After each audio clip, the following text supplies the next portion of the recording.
भावों का कथन किया गया। दूसरे अध्याय में भावों का कथन किया गया, जीव के असाधारण भाव।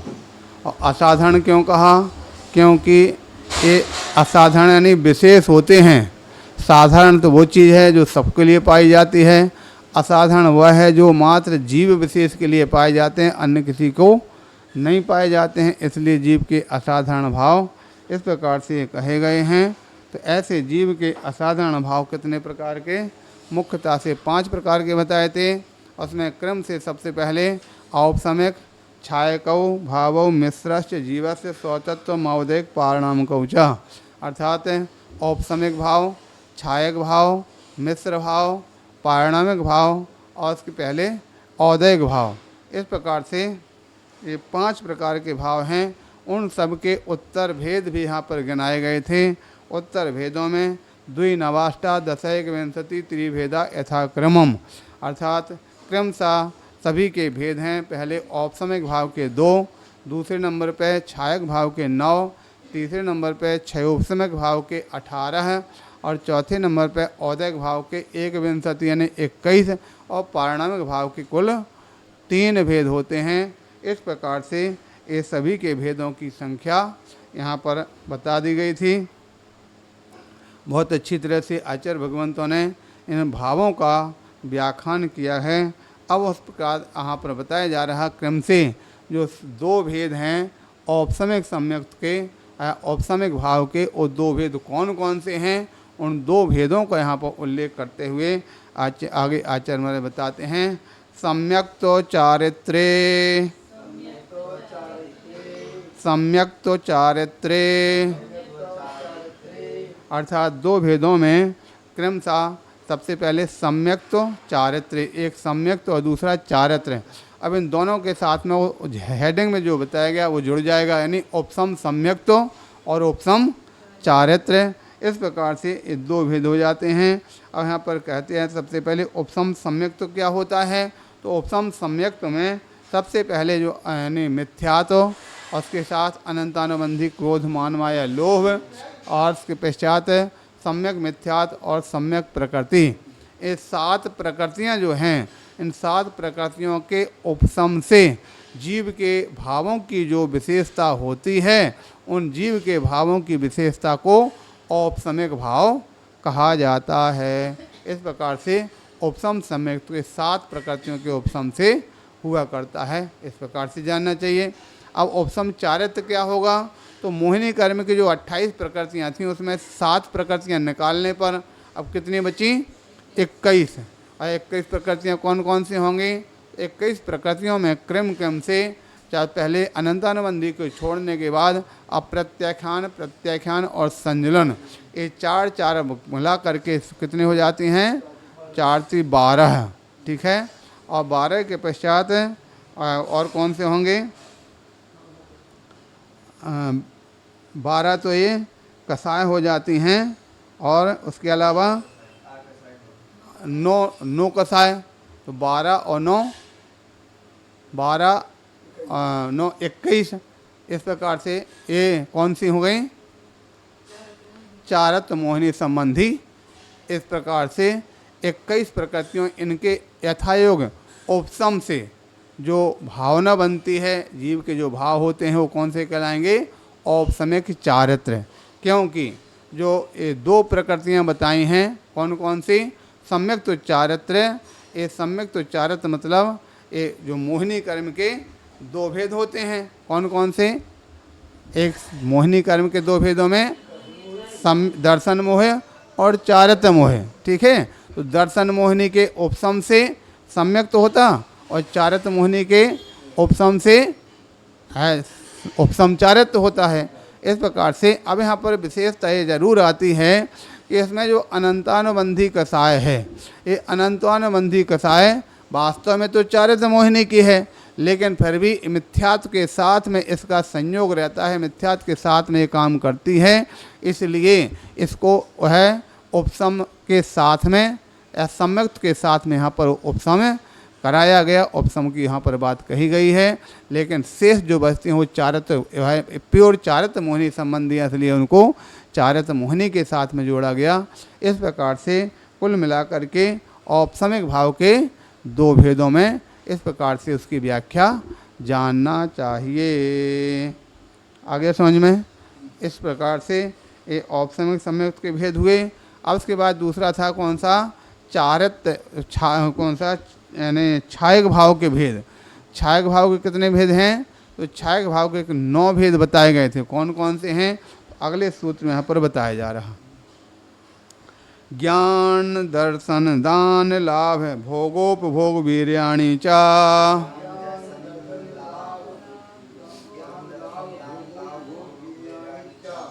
फिर से पढ़ते हैं एक बार।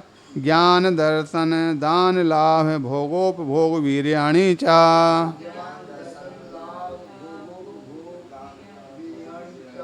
इस प्रकार से कहते हैं ये जो है 9 भेद कौन कौन से? अब इसमें शब्द किसके भेद हैं? ये छायक के भेद हैं। तो सभी के साथ में एक छायक शब्द जुड़ जाएगा।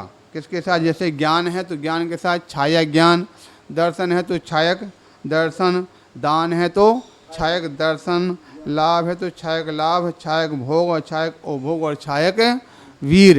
इस प्रकार से कितने हुए संख्या? ये तो 7 हुई है भाई, हो पाई। और यहाँ पे भेद जबकि 9 बताए हैं। तो 9 कैसे होंगे? तो अंत में शब्द कह दिया चा। चा शब्द से यहाँ पर जो पहले 2 भेद कहे थे कौन कौन से? सम्यक तो चारित्र। ये सम्यक तो चारित्र भी इसके साथ में जुड़ जाएंगे। तो पहले सम्यक तो चारित्र को औपसम रूप कहा था, यहाँ जबकि छायक के भेद बताए जा रहे हैं। तो बोले हाँ, उपसम की बात जब आएगी तो हाँ उपसम रूप ग्रहण करेंगे, और जहाँ छायक की बात आएगी तो उसको छायक रूप ग्रहण किया जाता है। जैसा कि पहले लक्षण के आधार पर ग्रहण किया गया था। उपसम किसे कहते थे? कर्म के उपसम से जो भाव हों औपसमिक भाव, और कर्म के क्षय से जो भाव होते वो छायक भाव। तो यहाँ पर छायक के भेद जब चल रहे हैं तो यहाँ पर कर्म के क्षय से जो बनेंगे वो छायक सम्यक तो और छायक चारित्र। ठीक है। इस प्रकार से संख्या उनकी वही रहेगी, प्रकृतियाँ वही रहेगी। कौन सी प्रकृतियाँ? जो उपसम में बताई गई थी, यानी अनंतानुबंधी क्रोध मान माया लोभ मिथ्यात्व, सम्यक मिथ्यात्व और सम्यक प्रकृति। ये 7 प्रकृतियों के क्षय से जो जीव के भाव होते हैं वो कौन से हैं? छायक सम्यक तो भाव।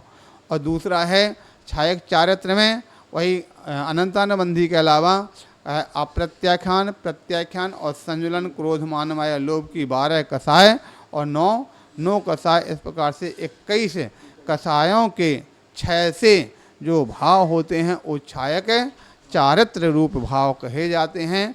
इस प्रकार से यहाँ पर उनको क्रम क्रम से जान लेना चाहिए। इस प्रकार से यहाँ पर सभी के यहाँ पर भेद बताए। अब यहाँ क्रम से पहले और शुरू से जो बताया था, सबसे पहले ज्ञान बताया था ज्ञान, और छायक ज्ञान कैसे बनेगा? तो उसमें यहाँ पर आ जाएगा जो क्रम से जो 8 कर्मों का यहाँ पर भेद चल रहा था। और 8 कर्म में सबसे पहला कौन सा कर्म? ज्ञानावरणी कर्म। तो ज्ञानावरणी कर्म जब तक रहेगा तब तक छायक ज्ञान प्राप्त हो सकता नहीं है। इसलिए ज्ञानावरणी कर्म की इच्छा होने पर जो ज्ञान प्रकट होता है उसे छायक ज्ञान कहा जाता है। ठीक इसी प्रकार से दर्शन में भी ग्रहण करेंगे। ठीक हो गया। दर्शन में किस प्रकार से? दर्शनावरणी कर्म के जब तक रहेगा तब तक छायक दर्शन हो सकता नहीं है। इसलिए दर्शनावरणी कर्म की इच्छा से जो दर्शन प्राप्त होता है उसे छायक दर्शन कहते हैं। अब उसके पश्चात आ रहा दान लाभ भोग उपभोग और वीर। ये किसके भेद हैं? ये हैं अंतराय कर्म के भेद। ठीक है। ये दान लाभ भोग उपभोग वीर ये अंतराय कर्म के भेद हैं। तो अंतराय कर्म जब तक रहेगा तब तक इनकी प्राप्ति नहीं हो सकती है, छायक रूप से नहीं हो सकती है। इसलिए अंतराय कर्म के क्षय से, ठीक है, और 5 प्रकार के अंतराय कर्म के क्षय से ये 5 प्रकार के छायक भाव प्राप्त हो जाते हैं। यानी छायक दान, छायक लाभ, छायक भोग और छायक उपभोग और छायक वीर। इस प्रकार से ये जो 7 ये हैं और 2 का पहले व्याख्यान अपन कर चुके हैं। इस प्रकार से छायक जो भाव के 9 भेद हो जाते हैं।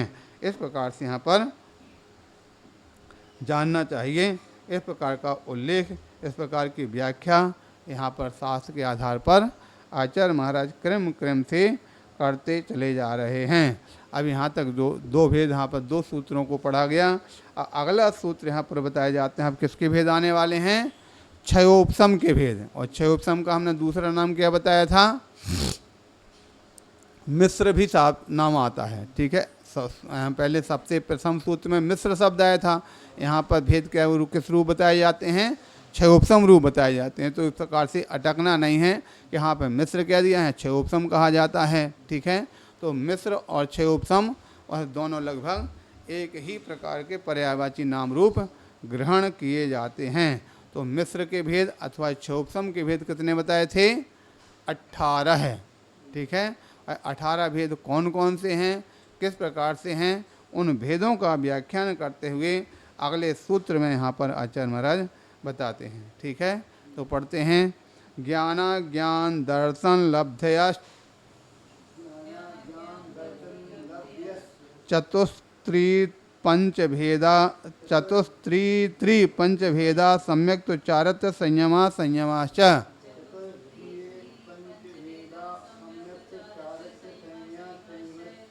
त्रि को 2 बार बोलना है। एक बार फिर से पढ़ेंगे। ज्ञाना ज्ञान दर्शन लब्ध्य चतुस्त्री पंचभेदा सम्यक तो चारित्र संयमा संयमाश्च।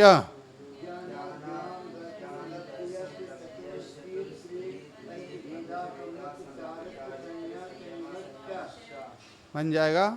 इस प्रकार से यहाँ पूरे भेद 18 भेद यहाँ पर बनाए जा रहे हैं।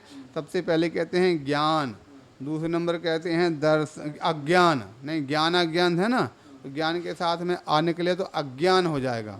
ज्ञान अज्ञान दर्शन लब्धिया, ये मुख्य रूप से कितने? 4 प्रकार के भेद बता दिए। अब चारों की संख्या कितनी है? तो सबसे पहले कहते हैं चतुष यानी 4, फिर त्रि यानी 3, फिर दोबारा फिर से त्रि यानी 3, और पंचभेदा 5 भेद। ये सब क्रमशः भेद लगाना है तो कितने भेद बन जाएंगे? तब गिन सकते हैं। ज्ञान कितने? 4, अज्ञान कितने? 3, दर्शन कितने? 3, और लब्धि कितनी? 5। तो सब कितने हो गए? 4 और 3 7, 3 10 और 5 15, तो ये हो जाते हैं। आगे और बता रहे हैं सम्यक तो और चारित्र्य, ये 2 जो हो जाएंगे। ठीक है, 15 और 2 17। अंत में आ रहा संयमा संयमाश्च। ये संयमा संयम, संयमा संयम कौन जानते हैं? कौन किसे कहते हैं? जहाँ मिला है दोनों, संयमा संयम रूप दोनों अवस्था है, जिसको 5वां गुण स्थान कहा जाता है। इस प्रकार से ये संयम संयम नाम का 5वां जो चारत है, तो इस प्रकार से कुल कितने? 18 भेद हो जाते हैं। इस प्रकार से जानना चाहिए। अब इनके विशेष विज्ञान के लिए वहाँ बताई जा रही है। ज्ञान जो 4 कौन कौन से लेंगे? ठीक है, तो 4 ज्ञानों को ग्रहण करने के लिए सबसे पहले सम्यक ज्ञान के कितने भेद बताए थे? 5। कौन कौन से? मति श्रुत अवधि मनापर्याय केवलानि ज्ञानम।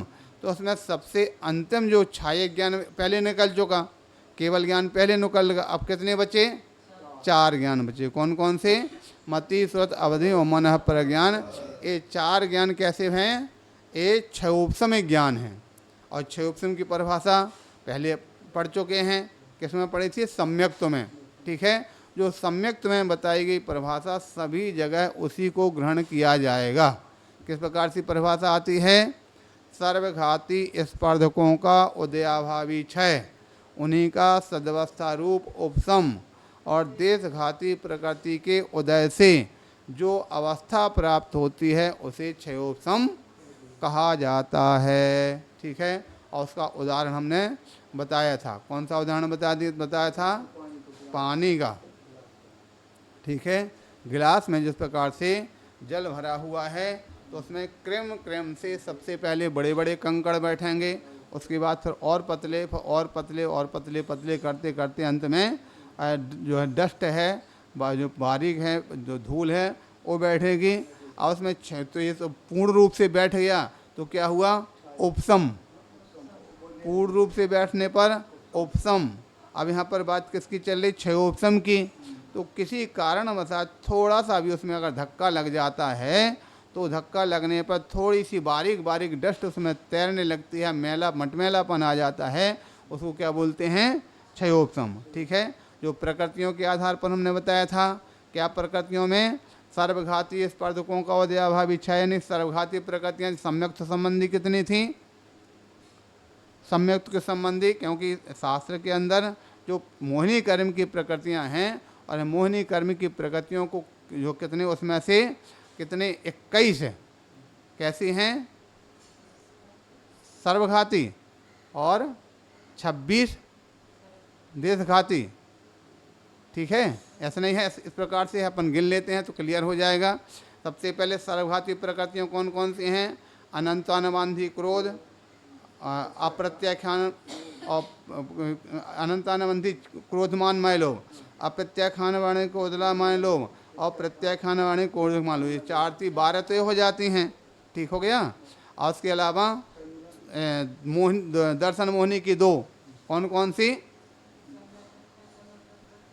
सम्यक्त मिथ्यात और सम्यक मिथ्यात। इस प्रकार से कितने हो गई?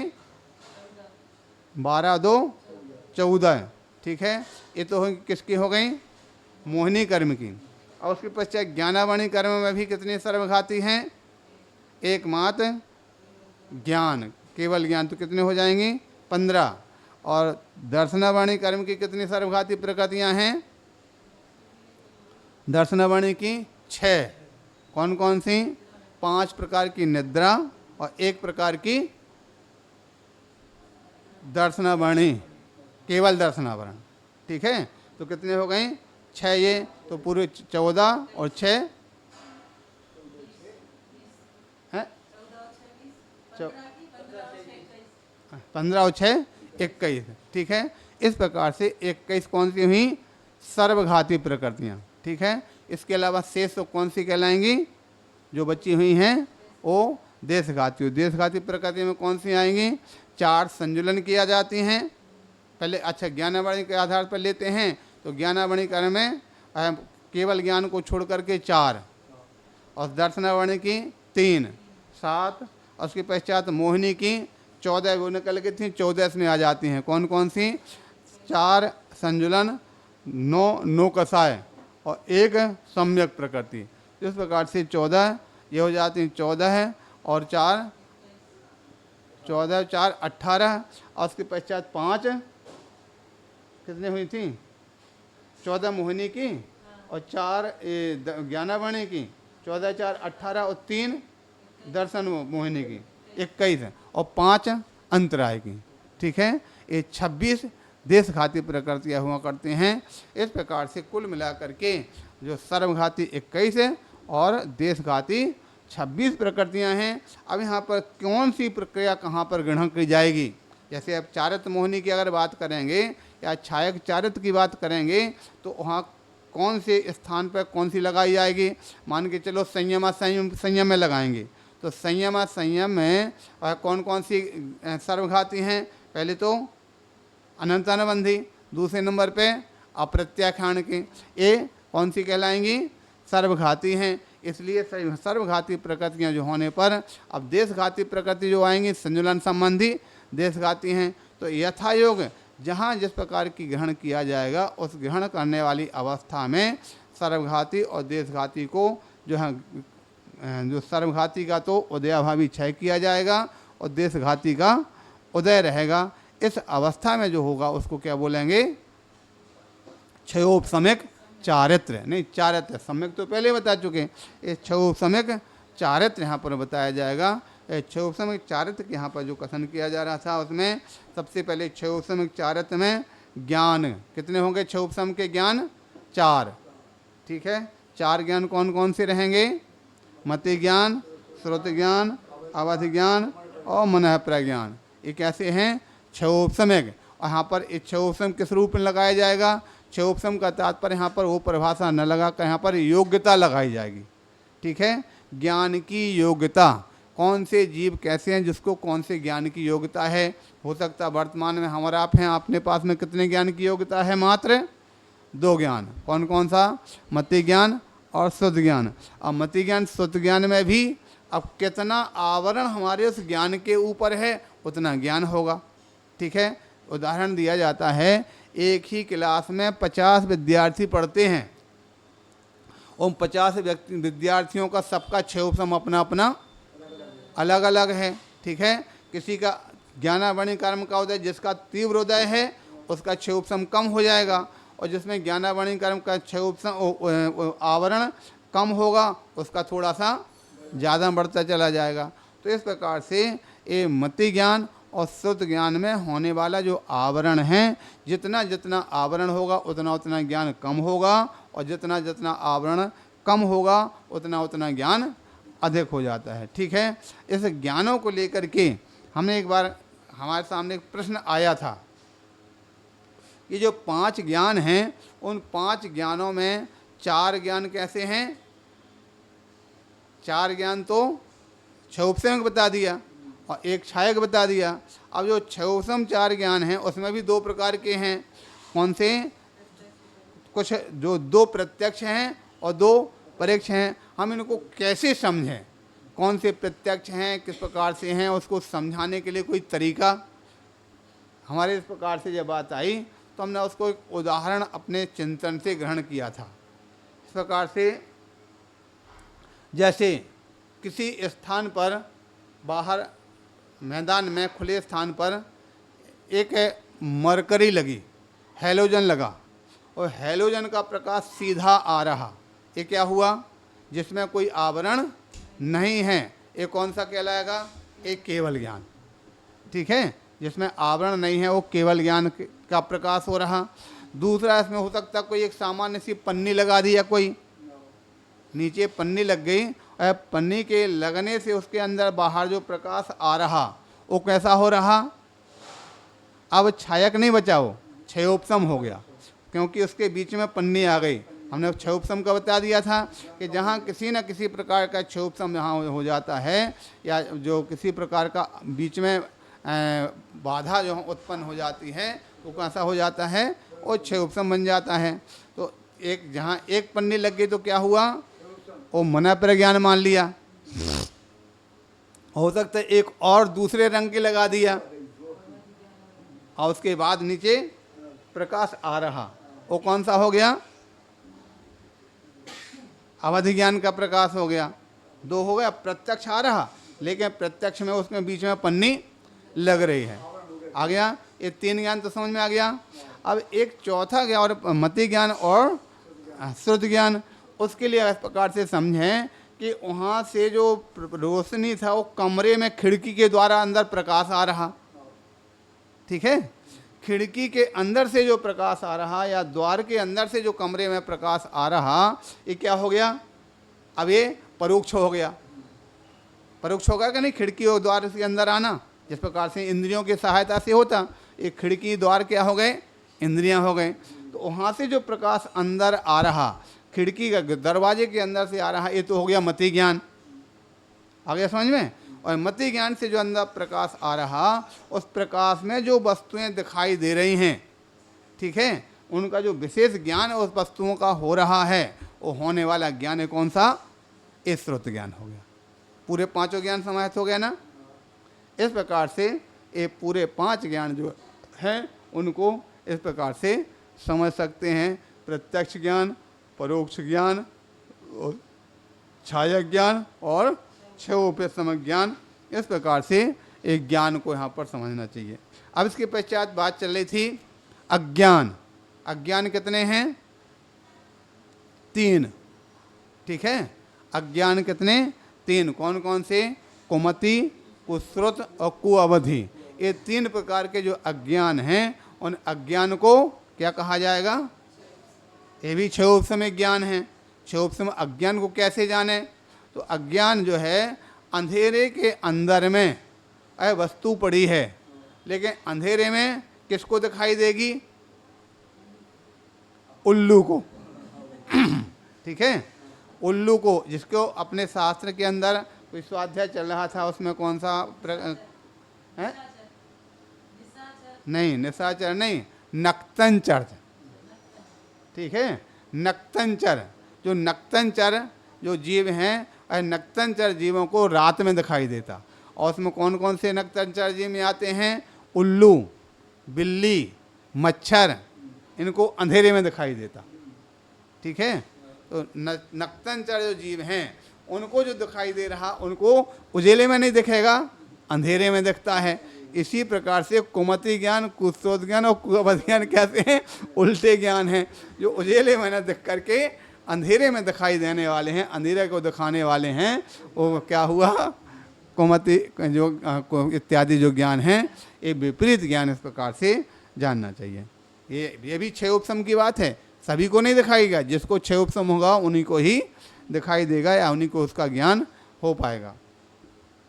अब आगे आता है दर्शन। तो दर्शन के मुख्यतः से कितने भेद होते? 4। चक्षु दर्शन, अचक्षु दर्शन, अवधि दर्शन और केवल दर्शन। तो उसमें केवल दर्शन तो पहले वाले में निकल गया था। ठीक है, छायक दर्शन उसमें तक ज्ञान दर्शन दान लाभ छायक में। अब बच्चे कितने? 3। कौन कौन से? चक्षु, अचक्षु और अवधि। जो 3 प्रकार के दर्शन हैं, ये कौन से कहलाएंगे? क्षयोपसमिक दर्शन हैं। जिसको इनका क्षयोपसम होगा उन्हीं को उसके लिए उसका ज्ञान होगा या दर्शन होगा। जिसको इसमें क्षयोपसम दर्शन नहीं होगा उनको नहीं हो सकता है। जैसे सबसे पहले क्षयोपसमिक दर्शन किसको दर्शन होता है, किसको नहीं होता है?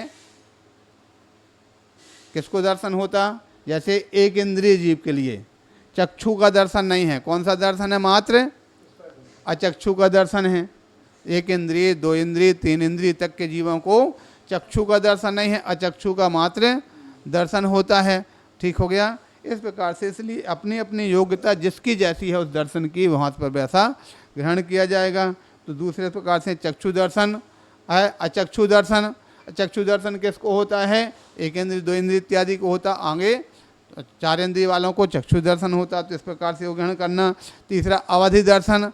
अवधि दर्शन किसको होता है? जिसको अवधि ज्ञान होता है उनको ही अवधि दर्शन है। जिसको अवधि ज्ञान नहीं है उनको अवधि दर्शन भी नहीं हो सकता है। क्योंकि अवधि दर्शन की लक्षण क्या होता है? अवधि दर्शन किसे कहते हैं? अवधि ज्ञान के पूर्व होने वाला वस्तु का जो सामान्य अवलोकन है वो अवधि दर्शन कहा जाता है। इस प्रकार से 3 दर्शन ये समझना चाहिए। आगे समझ में तो कितने भेद हो गए। और उसके बाद आगे आ रहा लब्धियश। लब्धि कितनी? 5। जो पहले पढ़ चुके हैं उसके अंदर छायक के अंदर पड़ी थी। कौन कौन सी? दान, लाभ, भोग, उपभोग और वीर। ये जो 5 लब्धियां हैं, ये लब्धियां पहले उसमें छायक थीं, इसमें 6 उपसम है। और 6 उपसम किसको होता है? मान के चलो 6 उपसम दान। दान करने की योग्यता किसको है या दान देने की? तो उसमें उच्च वर्ण का होना चाहिए, संपूर्ण इंद्रिय वाला होना चाहिए, मनुष्य गति का होना चाहिए इत्यादि। ये सारी योग्यताएं जिसको होगी वो छायक दान का अधिकारी है। दूसरा नहीं हो सकता है। अब 6 उपसमिक दान, 6 उपसम दान का अधिकारी जो आहार दान इत्यादि देने वाला है वो दान हो गया। दूसरे नंबर पे क्या है? लाभ। 6 उपसम लाभ का अधिकारी कौन है? तो 6 उपसम लाभ के अधिकारी भी अनेक प्रकार से हो सकते हैं। लेने के लिए तो कोई भी ले सकते, मनुष्य भी ले सकते हैं, देव भी ले सकते हैं, तिरंच भी ले सकते हैं। तो दान में अब दान में कौन सा दान? दान अनेक प्रकार के हैं। आहार दान, औषधि दान, ज्ञान दान। तो कौन सी चीज़ का 6 उपसम किस जीव के लिए है उस प्रकार की वह दान की योग्यता प्राप्त करने वाला दान दे सकता है। किसी के लिए लाभ की योग्यता जिसकी है उसको लाभ को ग्रहण कर सकता है। तीसरे नंबर पे दान, लाभ, भोग। भोग की योग्यता किसके लिए है? हो सकता है जैसे अब सामान्य तौर से भोजन को है मनुष्य रूप ही कर सकता है। देव हैं वो गले का जो अमृत है वो देव ही कर सकते हैं, मनुष्यों को नहीं हो सकता है। तो किसके लिए किसकी योग्यता है उसकी वह रूप में होने वाली योग्यता को 6 उपसमिक भोग कहेंगे। उपभोग, उपभोग का मतलब क्या होता है? भोग यानी जो एक बार में भोगने में आती है और उपभोग जो बार बार भोगने में आती है। तो उपभोग को भी जिसकी जिस प्रकार की योग्यता है उस योग्यता को ग्रहण करता है। जैसे मनुष्य है वो वस्त्रों का उपभोग करते हैं, अपने मकान का उपभोग करते हैं, लेकिन देव न उनको वस्त्रों का उपभोग है और न उनको मकान का उपभोग है। लेकिन फिर किसका भोग है? तो अन्य इंद्रियों के भोग जो हैं, स्पर्शन इंद्रिय संबंधी भोग उसका देवों के पास प्राप्त होते हैं। इसलिए छायक भोग और छायक उपभोग, अंत में क्षयक वीर, क्षय उपशम वीर। क्षय उपशम वीर का मतलब शक्ति, किसको कितनी क्षय उपशम है, शक्ति है, उसके अपने हिसाब से उस क्षय उपशम रूप शक्ति ग्रहण की जाती है। एक इंद्रिय की शक्ति अलग है, दो इंद्रिय की शक्ति अलग है, तीन इंद्रिय की अलग है, चार इंद्रिय की अलग है, पंचेंद्रियों में भी अनेक प्रकार के त्रंचों की सबकी अपनी अपनी शक्ति अलग है। मनुष्य और देवों की शक्तियाँ अलग अलग हैं। सब संसारी जीव जितने, उन सब के पास होने वाली शक्तियों को क्षयोपशमक वीर कहा गया है। इस प्रकार से जानना चाहिए। आगे यहाँ क्षयोपशम संयुक्त की परिभाषा तो पहले अपन पढ़ ही चुके हैं। क्षयोपशम संयुक्त किसे कहा था, जो परिभाषा बताई गई थी, वही सर्वघाती स्पर्शकों का उदयाभावी क्षय, उन्हीं का सदवस्था रूप उपशम, देशघाती प्रकृति यानी सम्यक प्रकृति का उदय से जो अवस्था है क्षय उपशम सम्यक्त। उसके अलावा अन्य बची जो 21 प्रकृतियाँ उनके यथायोग्य, जहाँ जिस प्रकार की योग्यता वाला जीव है उनके लिए यथायोग्य वह जो क्षय और उपशम की जो अवस्था होती है, उदय की अवस्था होती है, उसको क्या बोलेंगे, क्षय उपशमक, चारित्र, अंत में संयम संयम। संयम संयम तो पहले बता दिए। संयम संयम चारित्र सबसे हटके अलग होता है। इसके अनेक प्रकार के नाम आते हैं। क्षयोपशम संयुक्त के नामों में कहीं संयता संयत कहते हैं, कहीं देश संयत कहते हैं, देश संयम कहते हैं, संयमा संयम कहते हैं। तो इस प्रकार से अनेक नाम इस संयमा संयम के आते हैं। उस नाम को आधार पर यहाँ पर समझ लेना चाहिए, जहाँ कुछ संयम है और कुछ असंयम है। अब कितना संयम है और कितना असंयम है। संयम संयम चारित्र में कई बार अधिकांश लोग उसको नहीं समझ पाते। संयम संयम कह दे, संयम संयम कह दे, संयम संयम में कितना संयम कितना असंयम। तो इसको छह ढाला में कहा गया। त्रिस हिंसा को त्याग वृथा थावर ना संधारें है, और इस प्रकार से इतना ही होता। तो जो संयम कितने प्रकार का है, 12 प्रकार का, और उसके विपरीत में वो असंयम भी कितने प्रकार का बन जाएगा, 12 प्रकार का। 12 प्रकार का संयम कौन सा है, 5 इंद्रियां और 1 मन, इन 6 को बस में करना 6 प्रकार का संयम, और 5 स्थावर 1 त्रिस, इन जीवों की रक्षा करना संयम, इनकी रक्षा नहीं करना असंयम। तो यहाँ पर जो कथन किया जाता है संयम संयम, और संयम संयम में 12 में से मात्र 1 संयम है। कौन सा, त्रिस हिंसा का त्याग रूप तो संयम है, और 11 प्रकार का असंयम है। ठीक है। इस प्रकार से जो 5वें गुण स्थान में होने वाला संयम संयम है, और संयम संयम चारित्र में मात्र त्रिस हिंसा का तो त्यागी होता है, शेष का वह त्यागी नहीं होता है। अब इसमें भी त्रिस हिंसा का त्यागी, तो हिंसा जो होती है, हिंसा के भी अलग अलग भेद बताए हैं। कितने प्रकार की हिंसा होती, 4 प्रकार की।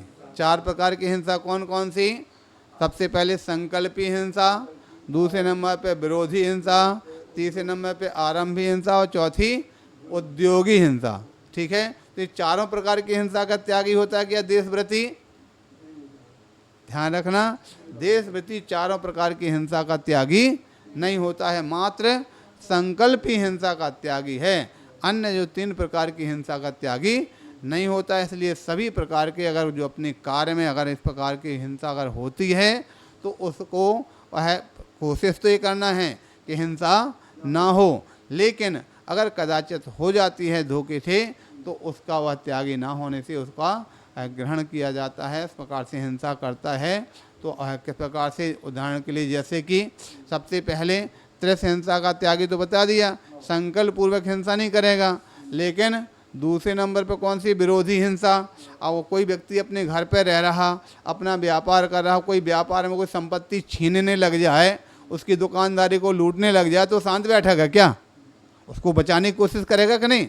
और बचाने की कोशिश अगर नहीं हो मानता है, और कदाचित उसके द्वारा वो मार खा जाता है, और मार खाने में कदाचित मर भी जाता है, तो उसके लिए उस विरोधी हिंसा का त्यागी नहीं है, और विरोधी हिंसा करके अपनी स्वयं की रक्षा कर सकता है। व्यापारी हिंसा, या व्यापार जब करता है, उद्योग लगाता है, कोई काम चलेगा, घर परिवार चलाना है, तो उसमें होने वाली हिंसा तो होएगी ही, उसका भी त्यागी नहीं है। यथायोग उसकी जो इतनी हिंसा उससे होती है अपना व्यापार में जहाँ ज़रूरत है उसको, लेकिन हर जगह ध्यान ये रखा जाता है कि किसी प्रकार से हिंसा ना हो और अपना काम भी चलता चला जाए। इसी प्रकार से आरंभी हिंसा, आरंभ का मतलब खेती व्यापार नौकरी इत्यादि में होने वाली जो आरंभ है, उसमें होने वाली हिंसा को आरंभी हिंसा कहते हैं। उसका भी त्यागी यह जीव नहीं हुआ करता है। इस प्रकार से यहाँ पर इस संयम को प्राप्त करने वाला त्रिस हिंसा, और त्रिस हिंसा में मात्र संकल्पी हिंसा का त्यागी है, अन्य किसी प्रकार की हिंसा का त्यागी नहीं होता है।